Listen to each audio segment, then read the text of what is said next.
Tentunya belum lepas dari ingatan kita kasus pembobolan dana nasabah sebesar 17 miliar rupiah yang dilakukan oleh seorang senior manager relation Citibank. Inong Malinda menarik dana nasabah tanpa sepengetahuan pemilik melalui slip penarikan kosong yang sudah ditandatangani nasabah. Belum selesai kasus tersebut disidangkan, dunia perbankan kembali dikejutkan oleh raibnya dana nasabah Bank Mega senilai 111 miliar rupiah. Badan Reserse dan Kriminal Mabes Polri mencatat hingga pertengahan tahun ini setidaknya ada 7 kasus kejahatan perbankan yang berhasil diungkap yang merugikan dunia perbankan ratusan miliar rupiah. Akhir Januari 2011, Bank Internasional Indonesia mengalami kerugian total 3,6 miliar rupiah setelah seorang account officer bank tersebut cabang Pangeran Jayakarta memberikan kredit dengan dokumen dan jaminan fiktif. Awal Februari 2011, pencairan deposito nasabah Bank Mandiri tanpa sepengetahuan pemiliknya. Modusnya memalsukan tanda tangan formulir penarikan, kemudian ditransfer ke rekening tersangka. Bank Mandiri menderita kerugian 18 miliar rupiah. Di bulan ini juga terjadi penggelapan dana nasabah yang dilakukan oleh Kepala Operasional Bank Penin Cabang Metro Sunter. Kerugian ditaksir 2,5 miliar rupiah. Awal Maret, deposito milik nasabah Bank Perkreditan Rakyat Pundi Arta Sejahtera tanpa sepengetahuan pemiliknya dicairkan oleh direksi bank tersebut. Total kerugian mencapai 6 miliar rupiah. Di bulan yang sama, Bank Danamon menderita kerugian 1,9 miliar rupiah dan 110 dolar Amerika Serikat dalam kasus penarikan uang kas berulang-ulang oleh petugas teller bank tersebut.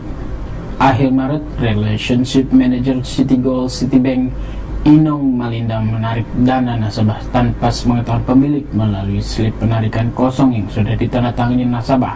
Akhir April 2011, konspirasi pencairan dana deposito nasabah Bank Mega yang melibatkan pimpinan cabang bank tersebut dibantu oleh petinggi PT El Nusa dan PT Discovery serta komisaris PT Harvestindo. Ketua Perbanas Sigit Pramono mengungkapkan sekitar 60% kejahatan perbankan melibatkan karyawan dari bank yang bersangkutan. Karyawan tersebut biasanya tanpa sadar telah menjadi bagian dari komplotan sindikat pembobol bank. Hal ini karena pembinaan yang dilakukan oleh kelompok ini begitu tekun dan sabar. Sigit menambahkan, komplotan tersebut pada mulanya hanya akan meminta bantuan sederhana seperti mendahulukan proses administrasi, padahal sebenarnya sindikat itu telah melakukan pembobolan bank. Sigit mensinyalir komplotan tersebut adalah pelaku yang sama yang pernah melakukan pembobolan bank di waktu yang lalu. Cara pembinaannya begitu tekun, sabar ya. Sehingga Anda itu tak terasa bahwa Anda bagian dari sindikat itu. Sehingga ketika diperlukan, mungkin hanya jika permintaannya bilang, tolong dong ini didulukan atau nggak pakai perlu proses apa gitu, cuma minta tolong gitu aja, tapi nggak tahunya begitu dibiarkan uang lewat dan dipindah misalkan begitu. Berarti kebanyakan yang melibatkan orang dalam seperti itu cara polanya atau gimana sih Pak? Sindikat ini kalau Anda nanti tanya pada polisi dan sebagainya, nama-nama orang itu kan hampir sama dalam satu periode. Itu beberapa sindikat yang namanya Anda sering sebut inisialnya itu ya, dalam media itu orang yang sama pernah membobol bank yang lain juga sebelumnya ya. Dan itu ketika dilakukan penyelidikan yang lebih mendalam, orang dalam yang terlibat selalu memang dibinanya lama sampai dia nggak sadar tadi.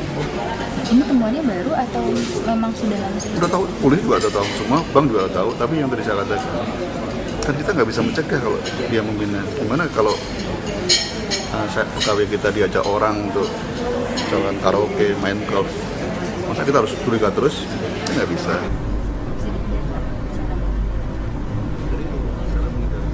Menurut Sigit, untuk meminimalisir terjadinya kejahatan, bank harus terus menjalankan program rotasi, mutasi, dan cuti karyawan sehingga dapat memutus proses pembinaan yang dilakukan oleh sindikat pembobol bank. Bisnis TV, Jakarta.